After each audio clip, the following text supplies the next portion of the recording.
Welcome to K-12 budget on this wonderful Tuesday. Today we're mostly going to hear from Dr. Harwood again on things he wants to talk us through on the budget. Today and tomorrow is really when we can kind of start to just my coaching, look at the enhancements, look at the differences between Legislative Budget Committee, Governor's recommendation, and what we want to do. So the agency's recommendation. So as you're listening today, be thumbing through that and trying to start to form some questions around what you need to know and what we need to know to make a good decision on each of those 2025 and 2026 enhancements. So with that, I will hold you for 1 second because I forgot. Are there bill introductions? Representative Steele. Thank you, Mr. Chair. I would like, I have 25 RS 0772, and this is an act concerning income taxation relating to tax credit for education expenses, providing an education opportunity tax credit for taxpayers with eligible dependent children not enrolled in public schools. As Chair Estes says, that is germane to this committee, so we will see where it gets planted, but I appreciate it and is accepted. Are there any other bill introductions? All right, with that, now, Dr. Harwood, thank you for joining us again. Mr. Chair, happy to be here. And today, as we talked about yesterday, we're going to talk about the enhancements to both the state board's recommendation and the governor's recommendation that go to schools. So tomorrow we'll talk about the ones that are for operational expenses. So all of these enhancements are enhancements that get sent out to school districts. We presented the testimony, and there's a chart that's on there that covers all of this. Special education we talked about yesterday, but we kind of did that enhancement pretty quickly at the end. Just as a reminder that from the time that the state board approved their special education enhancement request in July until after the fall estimating group, that number got revised down from 87.5 million to 82.7 million. So just we want to make that note that that is different because of the consensus estimating group. With that, were there any questions from the special education discussion yesterday?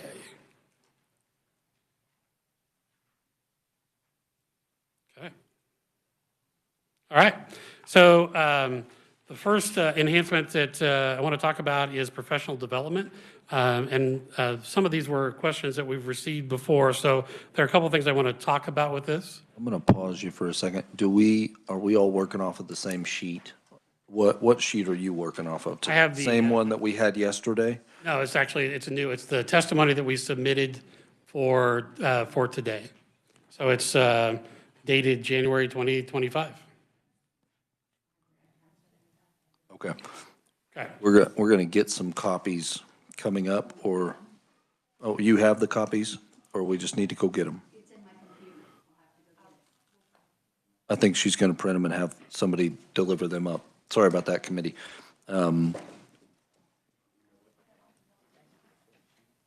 We could also get computers out and email it faster if you guys want to do that, but I like a hard copy, and I think it'll just take us 5 minutes. So,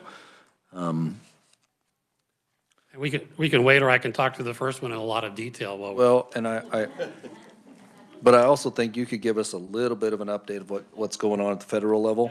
So I was going to do that at the end, but I will do that first. While we're doing this, we can do that. So some of you may have heard that there was a memo that came out from the federal government last night that basically said that all federal funds were frozen and did not give many details. We are still trying to figure out what it means. We've heard a lot of different things today. The only things that it talked about being exempt on the memo last night was Social Security and Medicare. I don't want to talk about many other things that we've heard that it doesn't apply to, other than we received information from the U.S. Department of Education that it would not apply to formula grants. And so formula grants that have already been approved. So formula grants would be, for us, would be ESSER, ESSA, ESEA, which are all the title funds, and IDEA, which are special education funds. We heard that from the Department of Education. We have not heard that from the Office of Management and Budget, who are the people that decide what to do. Today, so timing-wise, today was better than last week because the way our federal payments to school districts work is they request them once a month, and I think it's by the 18th, and then we send them out at the beginning of the month. We just moved that up a day. So we requested about $37 million, or actually $38 million of federal funds to be drawn down that we will, in what we drew down today, they said they will either be here tomorrow or Thursday. And so we can make the payments that districts are expecting this month. That includes payments from the Department of Education or Department of Agriculture. The difference with that is we do those weekly. So we're unsure about next week because we haven't heard anything from the Department of Agriculture. So what we have done is we're still trying to find out any more information. We've taken steps today to go ahead and draw down federal funds that districts were expecting in the near term. And so the biggest payments, which are the IDEA and ESEA payments, districts won't request those for another month. They won't be expecting anything for another month. Certainly, we hope that there is clarification by that time. For some of the smaller things, the state regulations allow us to run federal fund or federal lines negative, and then they get paid back later on. So that can work for some small expenditures.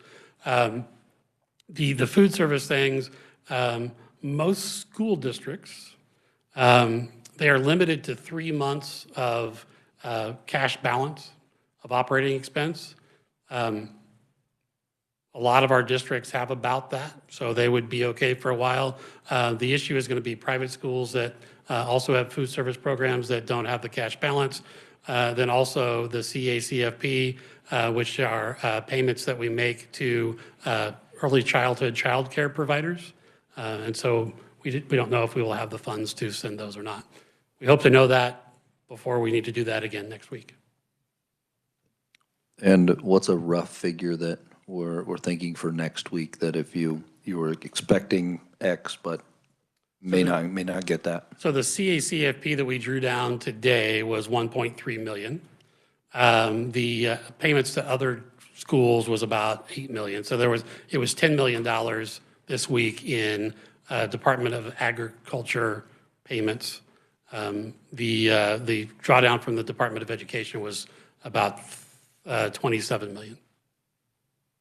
But the departments is more of a monthly rather than a week. The difference would be is that our own employees that get paid on federal funds get drawn down on the state's pay cycle. So that's only 2 weeks away. So it's kind of actually close to 10 million a week, with the 4 weeks and almost, high 30. Okay. It does vary week to week, but the 10 million a week would be it would be about 10 million a week in USDA payments. Okay, with that, I see a awesome head nodding in the back. I don't know if Melissa Ricker would want to come and share a little bit while we're waiting for our paperwork. It is in your email. If you want to pull it up there, you can look at it. I just want one for mine, but welcome to the committee. Introduce yourself, and you have some budget items with us, but your budget is kind of spread out over several things. Maybe tell us a little bit about that and whatever else you want to say. Okay, thank you, Mr. Chair and committee. I do have testimony in the works. I was not expecting to actually testify till Thursday. I can be ready tomorrow if you need, and I will have written testimony that provides clarity. My name is Melissa Rooker. I serve currently as the Executive Director of the Kansas Children's Cabinet and Trust Fund. The cabinet was created in 1999 by the state legislature as an entity to focus on children's issues and manage the annual share of the state joining the master tobacco settlement. So we get an annuity every year from the tobacco settlement. The legislation in 1999 created two financial vehicles. One is known as the Kansas Endowment for Youth. That is an endowment. It is a savings account, theoretically, that is designed to receive the annuity. And then there is a budget known as the Children's Initiative Fund, which is funded entirely from a transfer from those tobacco funds. It's a transfer from the key fund, as we call the endowment, into the Children's Initiative Fund. We transfer through, the Children's Initiative Fund is a budget made up of line items that are determined by the legislative process. And over time, the budget for FY25 is currently $62 million. The annuity the state received in April was $49.9 million. We have a great big gap. The endowment exists to cover that gap when needed, but the House Bill 2007 budget run leaves us in a position with what was included in 2007. We have a negative ending balance, which we cannot end this session in that predicament. So I will be equipped when you have our budget table in front of you to walk you through what our governing board had recommended as part of our budget recommendations, because we did recommend some line items to cut, and there will be some decision-making about whether you want to swap them for SGF or not. That's in like a whole other. I'll interrupt you for just a second because Jennifer's going to actually pass that out. You don't necessarily have to explain everything now, but just maybe a broad strokes overview and I can't read it. I don't have my glasses. Oh no. Hang on. I got an extra pair of readers if you need them. Just bring them up with me. This is just for us to kind of get ahead on this one as well, so I'm glad you were here today, so that we know kind of what they're up against and maybe how we can help. So one thing to understand is you are only going to have in front of you the pieces of our Children's Initiative Fund that are part of the Department of Education budget. Social service budget right now downstairs has KDHE's budget, and they also have heard testimony on DCF's budget, which is why I wasn't here earlier in the week. But our budget is scattered in multiple different agencies across the budget bill, so we have multiple budget committees. I will bring you information about our budget in context as a whole, because I think that's the best way for you to make the decisions that you all have to deliberate about. We, as a cabinet, the governing board oversees the group of funds in the bottom half of the Department of Education on this purple sheet. So you'll see a subtotal.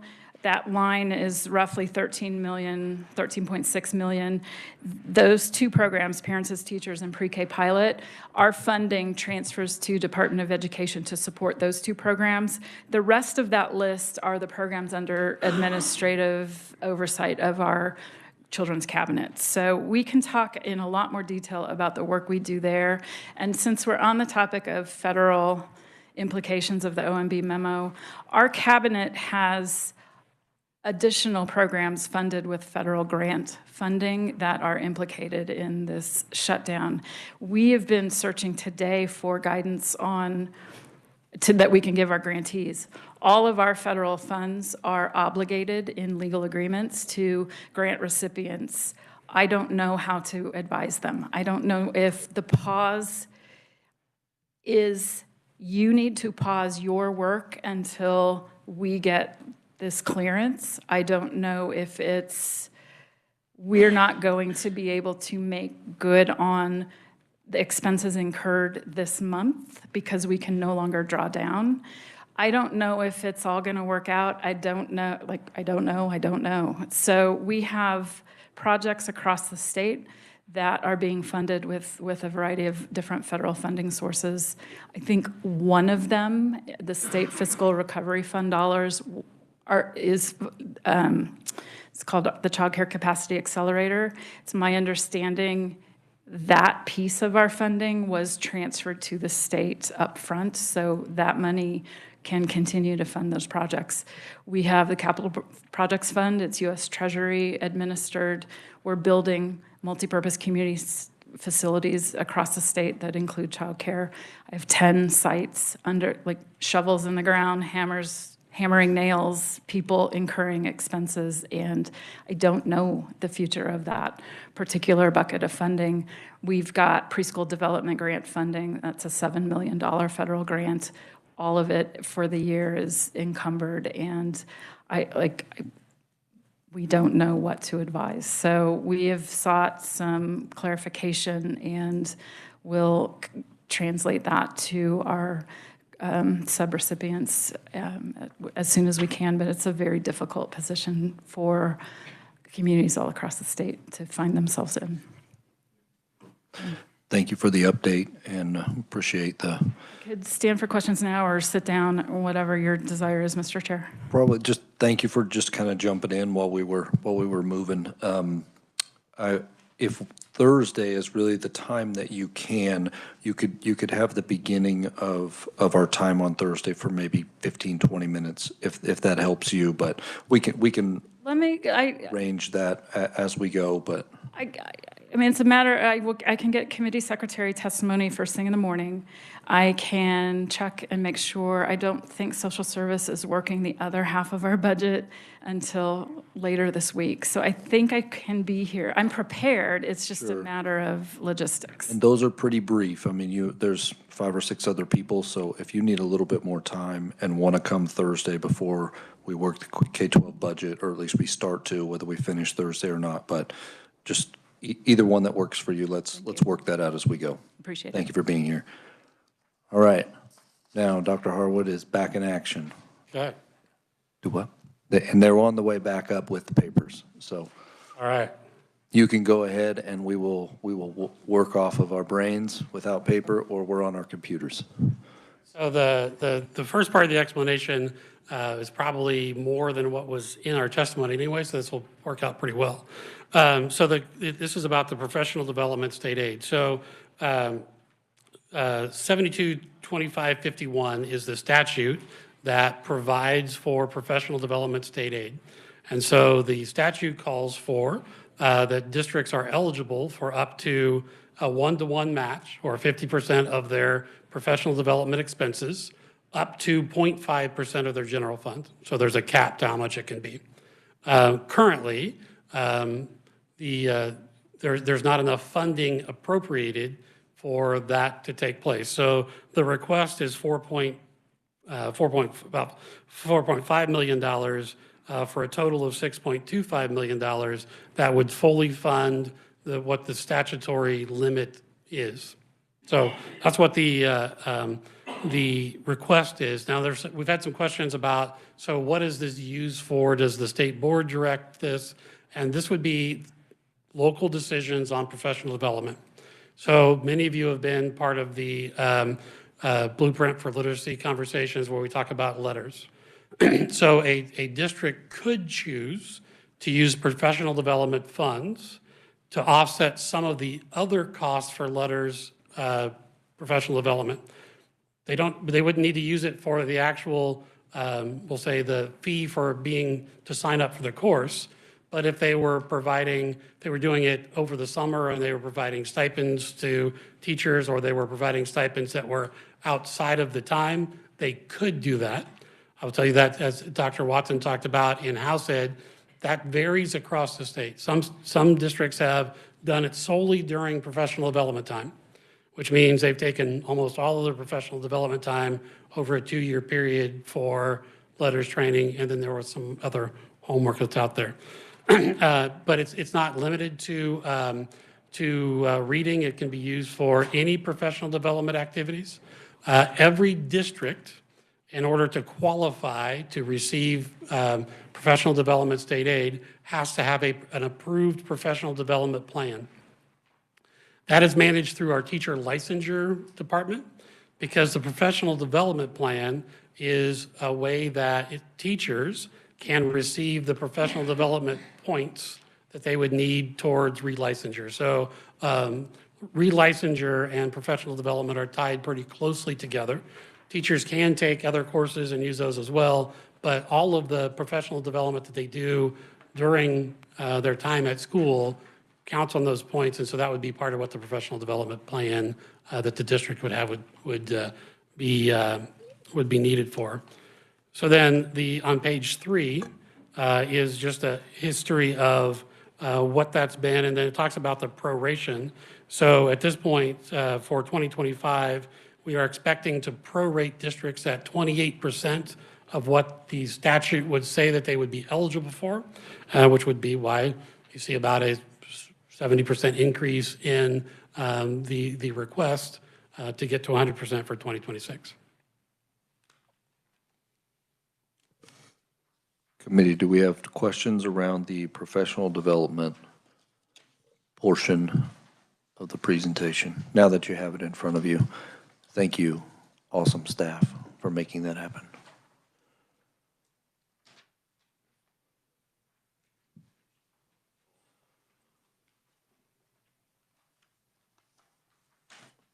Give you a couple minutes here, 30 seconds, if there's anybody that has a question around this. I kind of was thinking the same thing as I heard Representative Owsley kind of whispering over there. Was there a governor's recommendation on this portion of the enhancement? So the governor did not include this in our recommendations. Okay. And clarity, I wrote it on the other one. You said it was a 4.5 million enhancement to get it to 6.2, which is kind of. Which is what we believe would fully fund the statutory limit. So yes, it's $4,480,000. This may be a common theme question from me on the CPIU increase of roughly, is it 270 million, somewhere around there? Is that, in my ballpark, correct? We have that written down somewhere. We can get that number. Which I'm glad it's happening, but common question that I've been getting is, can some of that just be used for these enhancements that you're wanting, or do we need kind of the CPIU increase as well as another increase? Does the question make sense? I mean, so currently, districts are using general fund or supplemental general fund or other funds that they have available to continue to do the professional development. The state board's request is to fund what districts would be entitled to if the appropriation was there. So yes, professional development will continue to happen, but it would be using funds that could have other purposes or could be used for another purpose as opposed to these would be specifically for professional development. And so to answer your question, yes, that's what's happening now. All right. Any other questions? Representative McDonald. So I hear you say that this is in statute. And there are times when we say things are in statute, but we don't necessarily do them, like with the 92%. Is that because there's an asterisk that says subject to appropriation, so we can get away with not doing what we said we would do? I'll leave that to maybe Nick to advise us a little bit on since it's a statute question.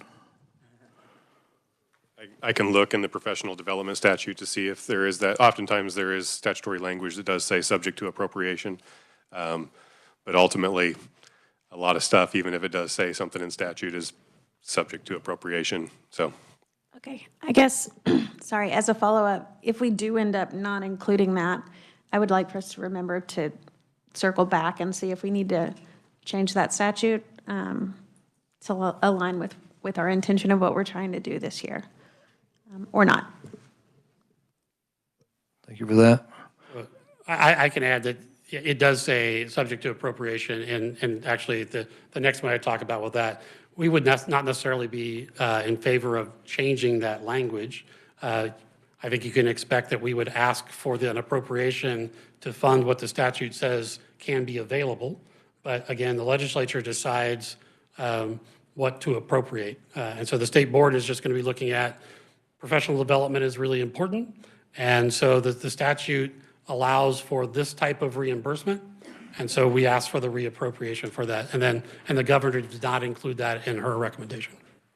I appreciate the wording that you used there. That was very kind. Appreciate it. If there's no other questions, we'll continue on to give him a full hour. My vice chair said he's got to leave at 5, and I said, well, if we're still working, we're still working. All right. So we don't have as many in hand. This won't take as long as yesterday, I don't think. So the next one is mentor teachers, and it's a very similar situation. So KSA 722561 sets up the mentor teacher program. And so that was put in place in 2000. And basically what it does is allows for a stipend for a mentor teacher for a probationary teacher for up to 3 years. And so the statute allows for a $1,000 stipend for a teacher who is mentoring a new to the profession teacher. And so, again, this would talk about being subject to appropriation. Before I move on to that, I will say this is also similar to professional development. For a district to qualify for the mentor teacher reimbursement, they have to have a mentoring plan approved by KSDE in order to qualify. And that plan has to lay out the responsibilities of the mentor teacher and the probation, it's in the law, it's probationary teacher, new to the profession, and what we expect them to do during those 3 years, each year at a time. I will say that there is quite a bit of research around mentors. Providing a quality mentor is a great way to keep new teachers in the classroom. Being a new teacher, and it'd be similar to being a new legislator, it can be very overwhelming. And when you have that person that you has experience and that you know, quite frankly, is getting paid to answer your questions, it makes it so much easier for you to stay in touch with them. And then the district is responsible for putting things in place, benchmarks along the year, to make sure that it's not just to formalize it more than, hey, if you have questions, just let me know. There are certain things that have to be done to qualify. And so if you look at on page 5, you can kind of see what's happened with that. So you'll notice for starting back in 2018, we couldn't even fund $1,000 for first-year teacher mentors. And so there was an increase up to the $1.3 million.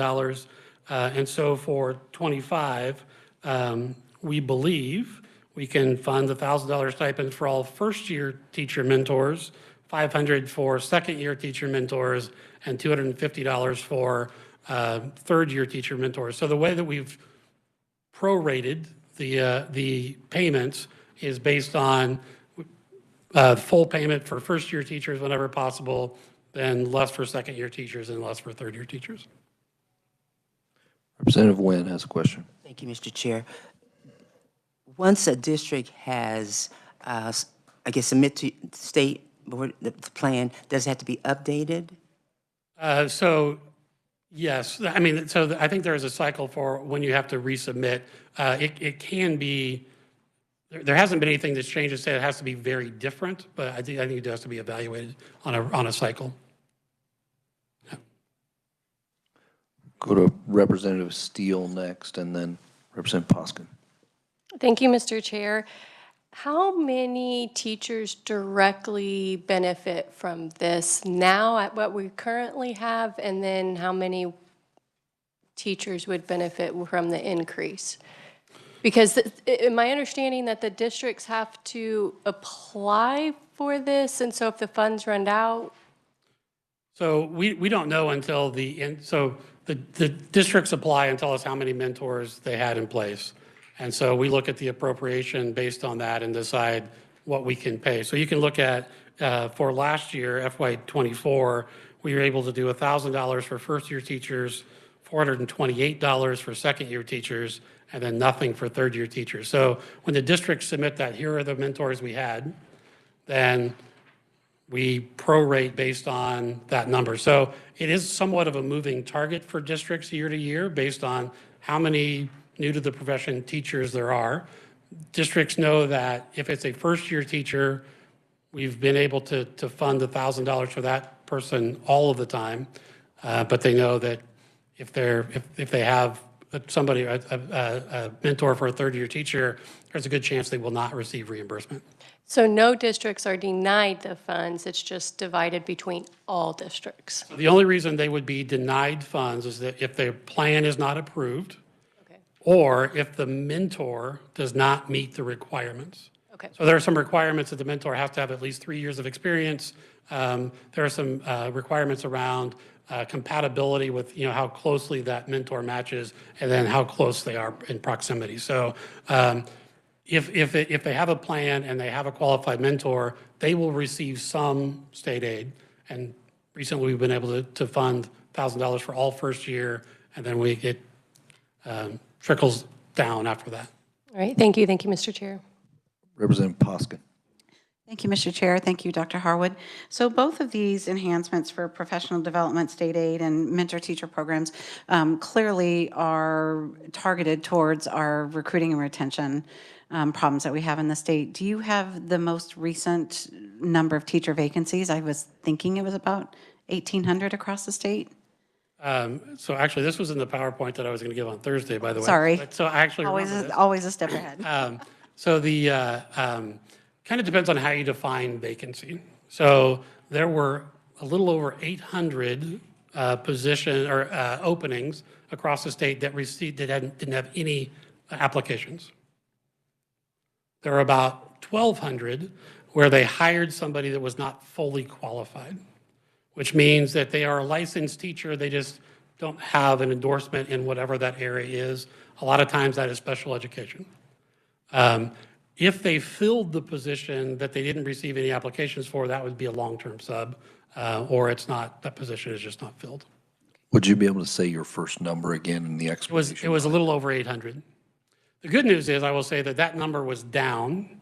I don't remember how much it was down. So the number of positions that didn't have any applicants was down, but the number of positions that were filled with not fully qualified teachers was up. Thank you, Mr. Chair. Representative McNorton. Thank you, Mr. Chair. So just to make sure here, Dr. Harwood, we're talking about enhancements. So is there any budget at all in the regular budget for professional development, any of these items we're talking about? So this is above and beyond, right? Yeah, so on professional development, if you look at the estimate for FY25, we expect that there will be $12.5 million in expenses, and then state aid of $1.7 million, and that would be a 29.4% proration on that. So there's $1.7 million. This is on page 3.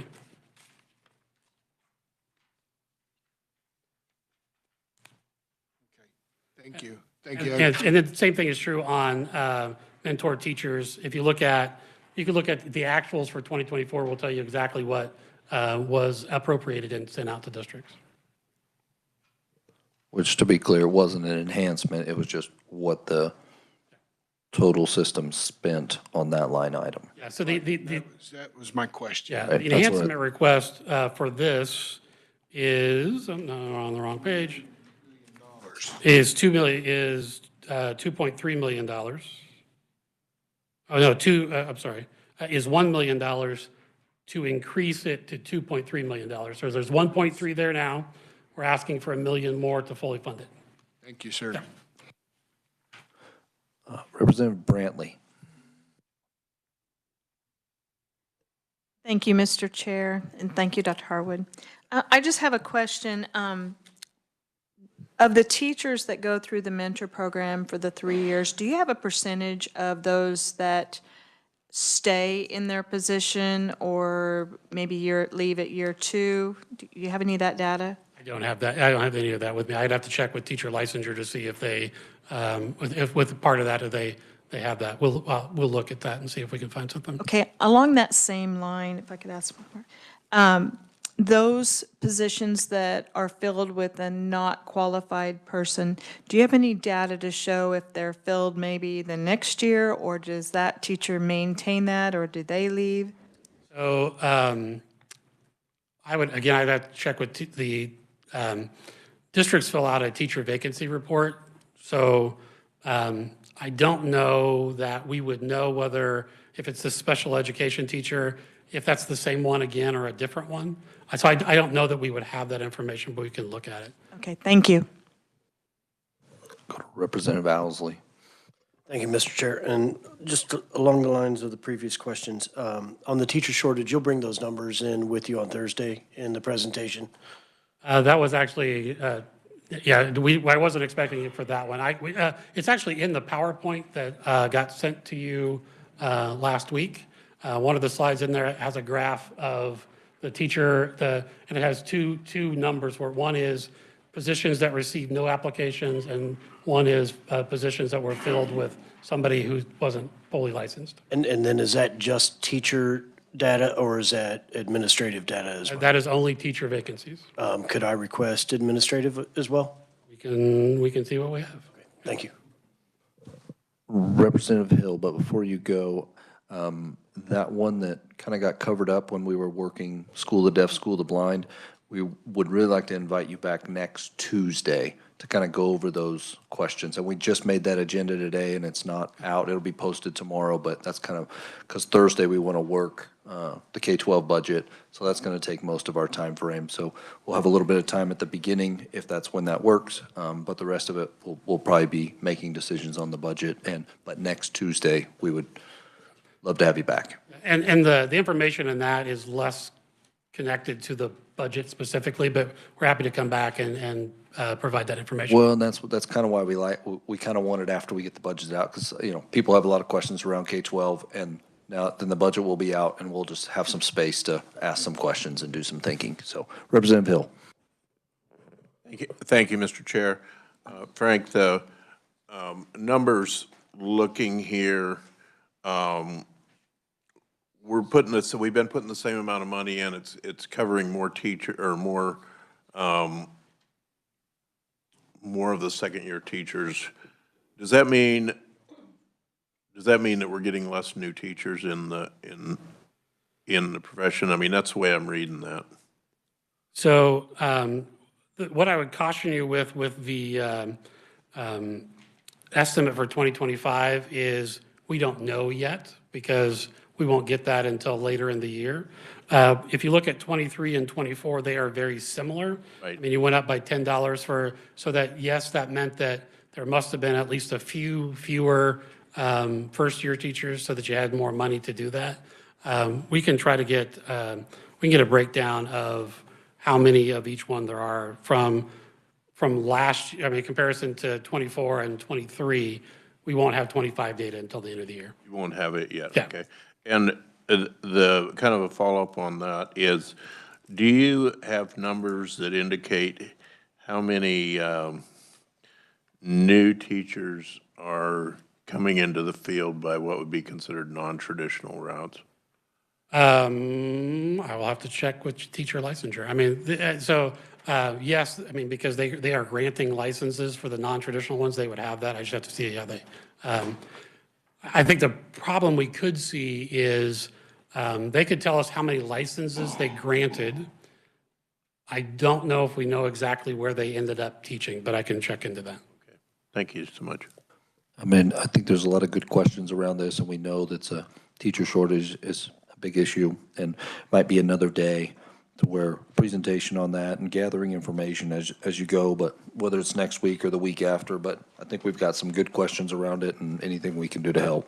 If it's all right with the committee, I think on some of these, we'll try to get information and just include it in the presentation on Tuesday, along with the other teacher. I'll get as much teacher vacancy information together as I can and do it in that one time. Sounds good. Last one, and we'll let him continue his, Representative Brantley. Thank you, Mr. Chair. This will be really quick. Do we have the data on the emergency subs that are filling teaching positions? So again, we would know how many people have emergency sub licenses. We don't necessarily know how often they work because that's going on in the district. Thank you. Yeah. All right. All right, so request number 4 is career and technical education and transportation. This goes back to 2012 with what was called Senate Bill 155. It's actually, we'd like to call it Excel and CTE because Senate Bill 155 is now something very different than it was in 2012, so that might confuse people. But in essence, what this is that this was, the legislature was providing opportunities for high school students to go to community colleges and trade schools to get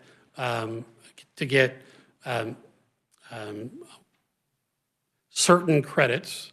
And I say that because it wasn't for things like college English, it was for CTE pathway things. And so what this funding was is not for that part, it was actually for transporting the students from the school from their high school to the school where they would be receiving those credits or that instruction.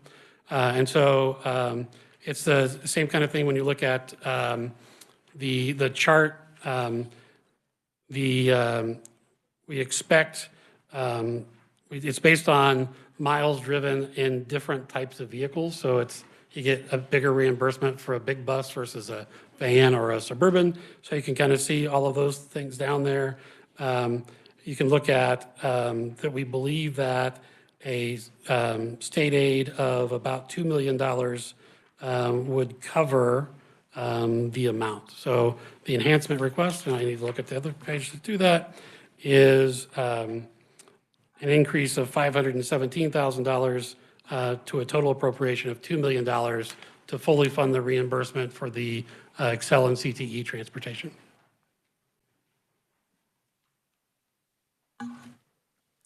Any questions around this enhancement request? Seeing, Representative McDonald. Am I correct that the governor did not recommend this one? Yeah, that is correct. And mentor teachers was not part of her recommendation as well. Representative Steele. Thank you, Mr. Chair. Did the governor provide reason for not wanting to support the CTE programs? Not to us. Okay. And are any districts at risk of needing to cancel their CTEs if this was not funded? So a district would have to consider that in their overall budget. So that's not a complaint that you're hearing? Not specifically. I will tell you that a complaint that we actually got from a K-Board representative was a district that was not participating. And I don't know if that was because they didn't have funds to transport the students there or not. So not every district is participating. Transportation costs could be one of those, but I don't have anything to point to that says that this would change that specifically. Thank you. Thank you, Mr. Chair. All right, seeing no further questions, you can proceed. All right, the next one is number 5, Safe and Secure Schools Grant. This has been funded, I think, since about 2018. This has always been proviso language. It's not in the bill. It's not in a statute specifically. And so the $5 million has been fairly consistent, except for 1 year it wasn't funded at all. And then at other times, or 2 years it wasn't funded at all. And other times it was funded with federal funds or a combination thereof. If you look at the chart on page 8, you can see that in most years we've had between $9 and $14 million in requests. What happens then is that we prorate that on a per student basis. And one of the things you'll notice is that for 25, there was actually a smaller amount of requests from more districts. Part of this, I think, is districts are requesting smaller amounts because what's happened is that if I request $200,000 and I'm going to pay $100,000 and I'm expecting $100,000 from the state, comes back, I get $25,000. We've had districts that said, well, I can't afford $175,000, so we can't do the project. We try to work with them on, well, is there some other, can you make the project smaller? Can you do something else to make that work? So we work with them.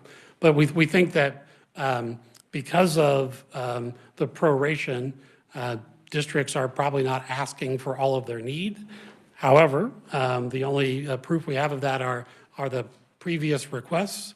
And so the request from the State Board of Education is to add an additional $10 million for a total of $15 million, which would have covered the highest year that we've had for request. And then the other, I guess the other question that or not question, the other thing I will point out is some of you will know that last year that the proviso language was vetoed, but the dollar amount was not. So just for this committee's understanding, KSDE continued to fund projects that were in the previous year's proviso with the addition of AEDs, because that was the one thing that was in the last year's proviso that wasn't allowed under the previous year. Anything else that was in the proviso for last year was already allowed under the previous provisos. And I forget what, I know it was zeroized, but kind of the general term of that to allow other companies as well. Is that language in your list right now, or does that need to be added in a more, any company who meets gun safety detection software language, is that in your list now, or would that need to be added? That would have been in the list previously. Last year's proviso limited the expenditures to AI gun detection software, cameras that were compatible with AI gun detection software, or AEDs. So that was much more restrictive than previous language. Everything but AEDs would have been allowed under the previous provisos. Okay, thank you. The things that then were not allowed under that proviso were things like secured entrances and other things. I think we have a question from Representative Johnson.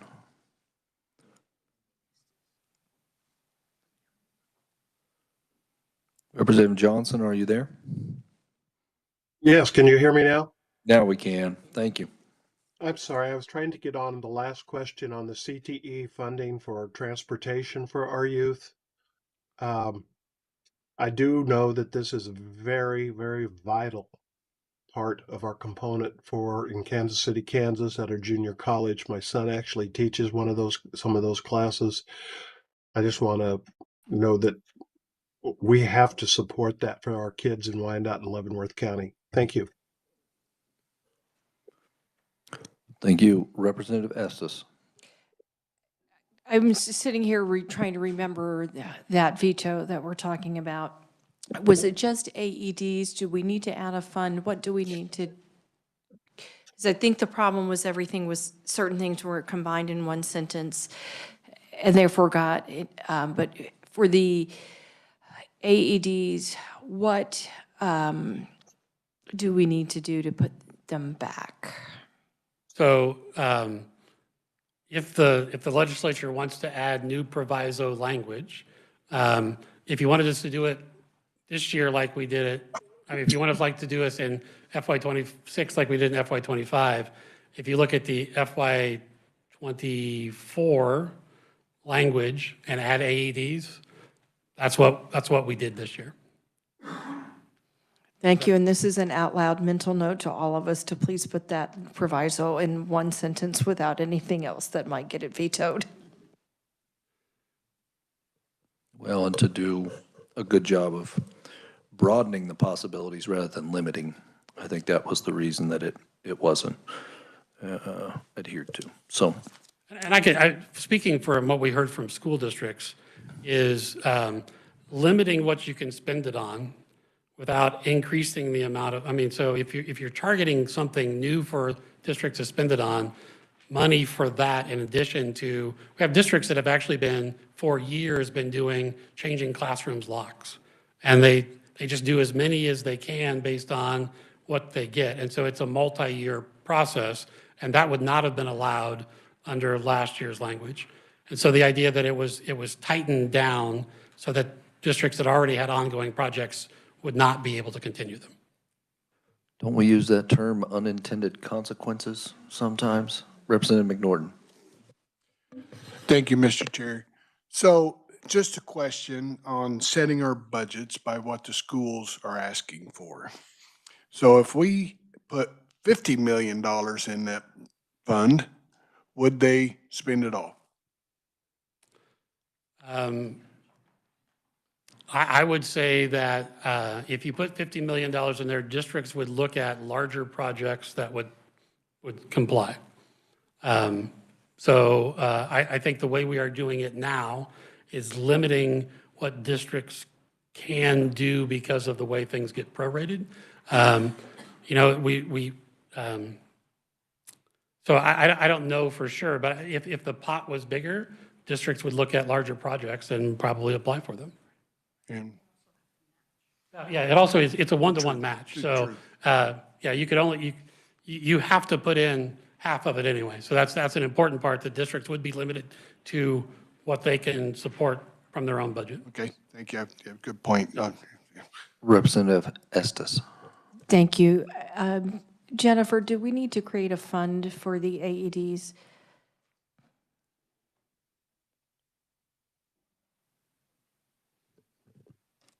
Mr. Chair,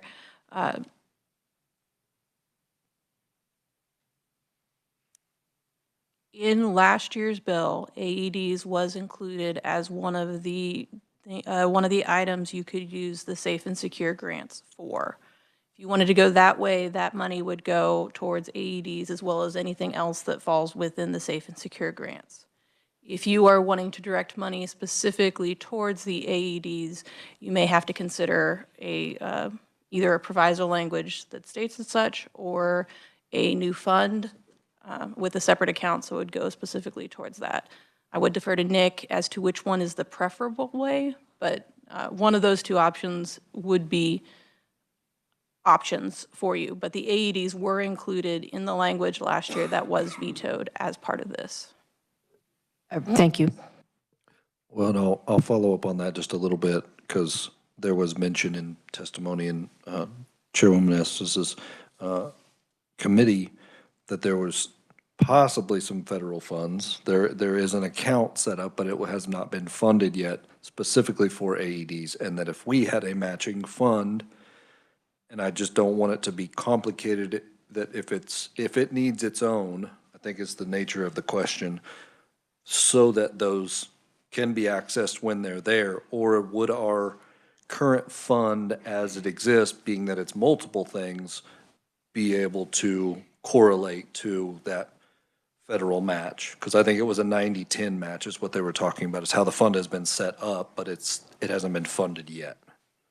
So the other thing I would make sure that somebody found out about is that if that is a grant that KDHE has available to them, if the fund, because the cardiac emergency response plans are a KDHE program and KSDE doesn't have a part with that, whether that would make more sense being in KDHE's budget. And I just don't know, I don't know anything about that grant and whether that would make a difference. Yeah, we don't know much about it, but we are trying to anticipate. Any other questions on this section? All right, let's proceed. Thank you for the information. So I'm glad that you brought up 90-10 match, because this next one is probably the hardest one to explain. So in school districts, and actually libraries too, but we only look at school districts, are able to apply for federal E-rate funds for internet accessibility infrastructure plans. So they also can get E-rate that helps them pay for internet access, but that's kind of an operation, ongoing cost. The money that I'm going to talk about today is actually for a project. So not every district is doing one every year. Some years, no districts are doing any. Sometimes there are big districts and small districts. So it's hard for us to predict. When they apply for these grants from E-rate, there is a possibility for a state match. And so the state match is for the last 10%, right? So the federal government pays 90%. Some of that is a scale based on poverty, and then the state can pay the last 10%. Over the years, the number has, and if you look on a chart on page 9, you can see that the number has been kind of all over the board between $50,000 and $300,000. So our request is $1 million in the account, because if KCK or Wichita or somebody like that does it, they could take up a big portion of it right away. But some years it's not like that. The funds would be reappropriated at the end of the year. So what this funding is for state match for a federal grant, and it's the last 10% of the funds. We've funded this the last several years out of ARPA funds. Those funds are no longer available. So if the state would like to continue to provide the state match, it would take SGF put into the fund. And again, we put out $1 million. You can see we've never spent more than $300,000, but it could only be used for this purpose and would reappropriate if not used. I'm sorry, I used the wrong, they would lapse. So they would take it back and then you'd put it back in. So sorry. Representative McNorton. So, thank you, Mr. Chair. So on that 300,000 in 2019, do you know if that would have been bigger? Was that obviously a big project, or do you have any idea what that? We'll find out in a minute. Okay, thank you. So I feel pretty good about the 299, 300, that was a total amount. But you're right, with $300,000, I don't know if that could have been more or not. Yeah. We'll find that out in a minute. Representative McDonald. Good job. We throw around a lot of acronyms, and I have been working with the Literacy Advisory Committee to try to identify exactly where do we need to consider broadband access, right? As far as, equity. And I remember that we're working on some acronym of a grant over the next 2 to 4 years. I don't remember exactly the details. Is that what this is? Or is to increase broadband more broadly? Or is this maybe part of that because it's schools? So yes, so this is to increase broadband access. And actually, they've recently, and I don't remember what it is, they've recently increased the bandwidth to get to it. So some districts did this before, but the bandwidth was less. And now they're doing a new project where they can get more bandwidth and they can apply for another grant, even if they had another one before that. So that's where we're saying that some of this might come around again as school districts do projects to move to fiber or other bandwidth. In 2019 was 9 school districts, but was it more than 300,000? Okay. Yeah, we maxed it out. Representative McNorton. Thank you, Mr. Chair. To follow up on Representative McDonald's question. So this is just for improvement on school property, not in the community, right? So or it is actually to get broadband to schools. So that could include transmission lines to go from school to school. So it could be hanging fiber along utility poles or going underground. So it could be off of school property, but it is for bringing the bandwidth to the school. Representative Steele. Thank you, Mr. Chair. Do we know how many school districts are still in need of this? If only 9 were serviced in 2019, how many districts are still in need? I don't know how many districts meet the bandwidth threshold already and which ones don't. So I don't have that information. I will look and see if we can find that. I don't know if we would know that until they applied. Well, $1 million when we could throw that $1 million into special education. If we don't know if districts are even going to apply or need it, that information would be helpful. So, I mean, and the purpose for our enhancement request is this was a service that we had been providing, and we no longer have funding to do that. So we've made an enhancement request to be able to continue having the state match for school districts. I mean, it will be up to the legislature to whether you appropriate anything. I mean, you could appropriate a smaller amount, and then we could come back and say, hey, this year it was $350,000. Can we get more or not? The advantage is that we typically, the applications are due in such a way that it's quite a bit of time out.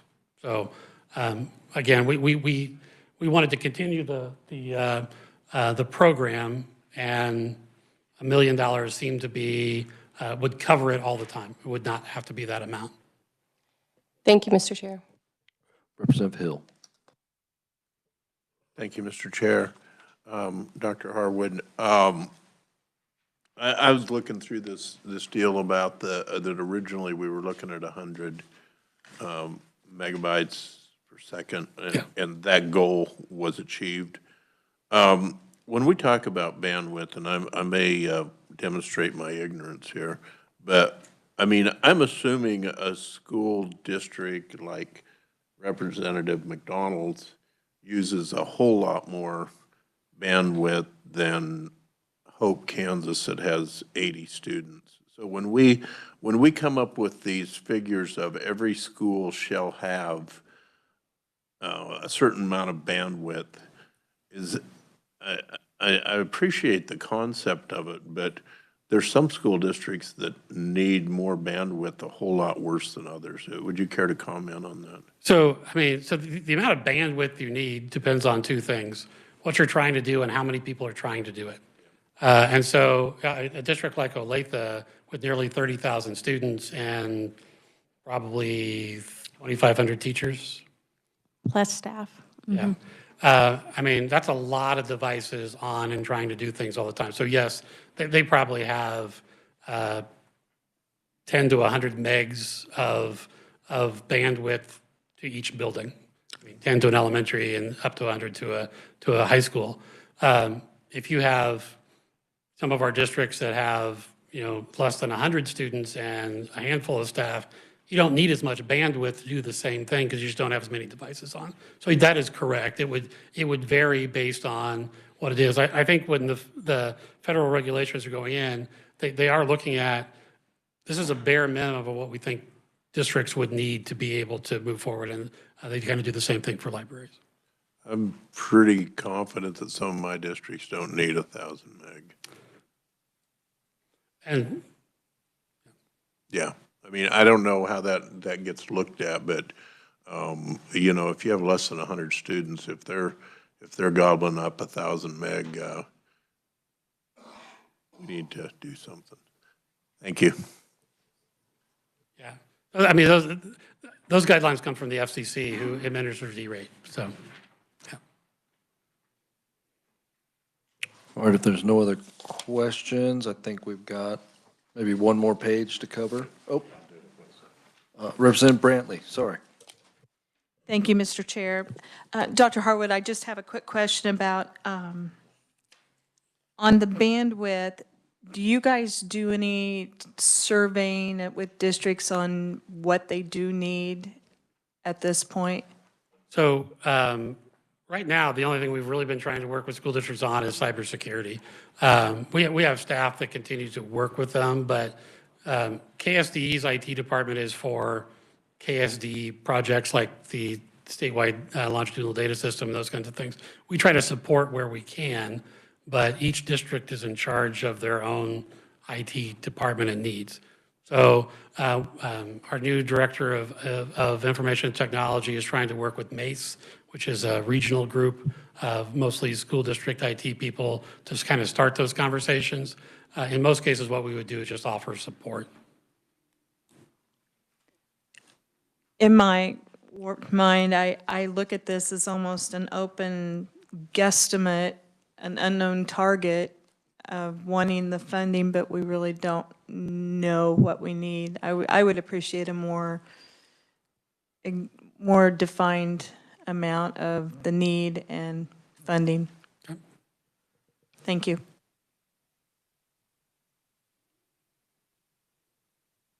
All right, if there's nothing else, maybe, I think you got the last page, or We are, unless I'm and actually, missing. so now we're going to talk about the recommendations that were included by the governor.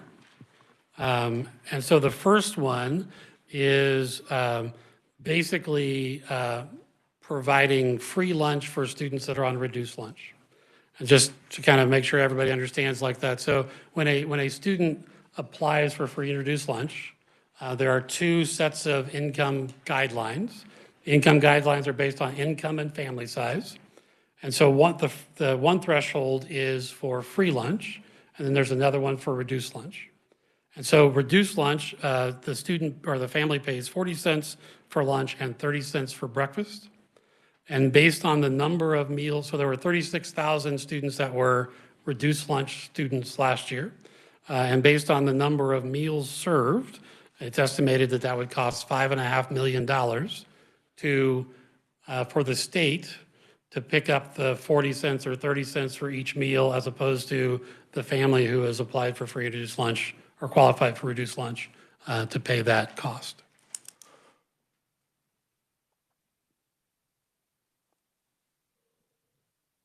Any questions on that? Representative Owsley. Thank you, Mr. Chair. Would there be a savings recognized in having one bracket, or two instead of three? I think, quite frankly, the savings that could be recognized are unpaid lunch things, because now you have a group of students whose family have a demonstrated financial need that could be incurring lunch debt because it's 40 and 30s. I mean, because of that. So you would see some savings there, both on staff time for trying to track that down and for families. It wouldn't change what districts get in reimbursement for that meal. It may incent more people to apply for reduced lunch. Some folks, if they don't think they're going to get free lunch, they don't apply. And so it could be savings for families. It wouldn't change anything for the district or for the department as far as costs that are incurred. No, thank you for that. And I recognize the savings to the household. And I certainly recognize the destigmatization of, the free and reduced lunch, but I didn't know if the department or USD administration would see any. So thank you. Well, I have a question around that too. The process at the end of the year, if there is lunch bills due, I think I talked to somebody who came in my office thinking about, do you send that to collections? Do you eat that cost? What is the process and practice from state board to give guidance on what to do in that situation? Or is it district to district handled differently? So it's district to district. The only, the federal regulation is you can't use federal money to cover bad lunch debt. So if somebody doesn't qualify for free lunch and doesn't pay, you can't use federal funds to make up that difference. So then from there, districts do it a lot of different ways. Some districts actually just kind of eat the cost and take care of it with other funds. Some districts continue to let it kind of go until until it just keeps building and building. Other districts, there are some districts that I know of in the past, I don't know how many do it now, would send the debt to collections. I think most districts find that your return on that is so low that it's not worth kind of the bad press of doing it. Recently, there have been a lot more philanthropic efforts to pay off debt, but that varies community by community. So it's a little bit all over the board, but it's a local decision. And is there a recommendation from the state board or KSDE that says, hey, we'd like for you to handle it this way, but you may handle it this way, sort of language, but you don't have to? So, I mean, so the only recommendations we've made are when students have lunch debt, how they get treated at lunch. So we've done things like that. We have not given we don't give a lot of direction on what you do with the debt because it's not our debt, it's their debt to carry. And the state board did not take a position on this particular policy item.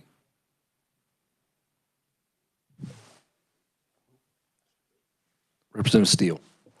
Thank you, Mr. Chair. Has the governor proposed increasing, I don't know what the number is, if it's $36,000 for free and reduced, is that number also being increased, or just we no longer have the bracket system? You either qualify or you don't. So students would still qualify for free or reduced lunch. What the governor's proposal is that the state would make up the cost that the federal government doesn't cover for the student that gets reduced lunch. So instead of them paying 40 cents, the state would do it instead. Okay, I just wanted to make sure we weren't increasing. You answered, thank you. Thank you, Mr. Chair. Did you go over the placement? I was going to do that one after the questions for that one. Just making sure I didn't miss it. I don't think we have any more questions on this part. Last one. All right, so the last enhancement also came from the governor, and this would be $500 of state general fund to cover the cost of AP tests for low-income students. So advanced placement courses, when a student takes the course, they can choose at the end of the course to take the advanced placement test. Depending on how you do on the test, and depending on where you're going to school, would make a difference on what that means. In some cases, you can not have to take a course. Sometimes you get credit for the course. Typically, it's the scale is 1 through 5. In most cases, 3 is passing. There are some institutions that require higher scores than that. But what this would do is that for low-income students, the state would cover the cost of taking the test. Couple questions. How often is that happening, and what is the cost of the test? Would have been a good thing to look up. We'll have to get back on each of the tests. We can get that information. So I would say that every year, there will be students that choose to take or not take the AP test, and they do it for some reasons. My guess is there are some students decide not to take it because they don't want to pay for the test. The other reason that people would choose to take it or not take it is depending on where they're going to school. It's really important that seniors know where they plan to go when they're taking a dual credit or AP test, because not everybody, if you leave the state, not everything works the same. So it's an important thing to know. So I would say that across the state, every year there are students that probably say, I took the class, but I'm not going to take the test, and the cost of the test could be, but we will get you the number for what the test is. It may change. $100. I think it's about $100 per test. I thought I had you stumped for once. Didn't happen. You had me stumped. I just have support. Representative Estes. I seem to remember it being a couple of hundred because I had somebody had almost all of her freshman year done through advanced placement. But when you look at the cost of textbooks, it was worth every penny that we paid for those tests. I think it might be higher than 100. We'll look. Yeah, any clarity? I'm just, a common theme around some of these is the more clarity we have around it, the easier it is for us to make a decision. So how much it's happening and, the exact cost of the test. Representative McNorton. So maybe we're getting too far into details, but do we know what low-income students, is that defined anywhere in the governor's proposal? Or are we using something off federal poverty, free lunch? We will inquire. That was not part of the recommendation we've seen. And so we have not seen it in bill form. So we don't have that level of detail. Thank you. We'll try to get that clarified before Thursday. Sounds good. And even if maybe the ones that we didn't have clarity on, you want to do that first tomorrow, and then we'll jump into the departments or agencies' requests. Any other questions? I feel like we've had some good ones. Representative Hill? This is maybe more of a comment, Mr. Chair, but I couldn't let this go since this is a committee full of Irish. And Dr. Harwood uttered a really good pun a little bit ago when he said school districts have to eat the cost of unpaid school lunch debt. And I just wanted to recognize that as a superb effort. Thank you.